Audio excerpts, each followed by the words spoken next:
मैदा और दिमाग का कैसे कनेक्शन होता है, दैट आर इंटरलिंक्ड।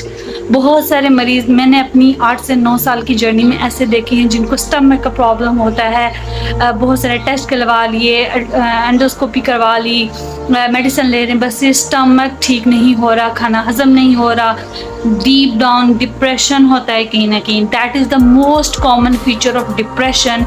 आपको डिप्रेशन की वजह से भी दिमाग का मसला हो सकता है, या दिमाग के मसले की वजह से भी आपको मैदे का मसला हो सकता है। आपको मैदे के मसले की वजह से भी डिप्रेशन हो सकता है, और आपको डिप्रेशन की वजह से भी मैदे का मसला हो सकता है। That are both interlinked. So what you need to do, you need a right guidance for that. सही मुआलिज के पास जाना। अगर आपको आंखों में दर्द है, सर में दर्द है, और अगर आप किसी ऑर्थोपेडिक के पास जा रहे हैं, किसी न्यूरोलॉजिस्ट के पास जा रहे हैं, तो how you can get that treatment.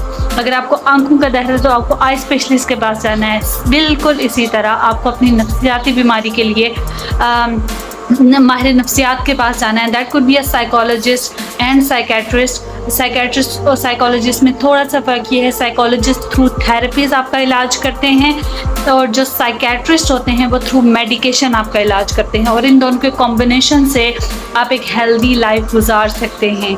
हमारे माशरे का बहुत बड़ा अलमिया ये है कि 95% ऑफ द पीपल, हम किसी भी नफ्सियाती बीमारी को भूत प्रेत जिन्नात का नाम दे देते हैं, और डीप डाउन कहीं ना कहीं वो भी एक साइकोलॉजिकल रीज़न ही चल रही होती है।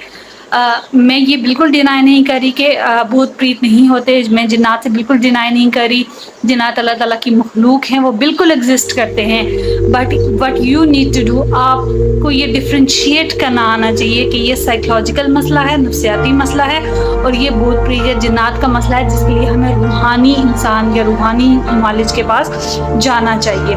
जब तक आप अपनी बीमारी को समझेंगे नहीं तो आप मुआलिज के पास नहीं जा सकते। That is the purpose of this whole awareness program।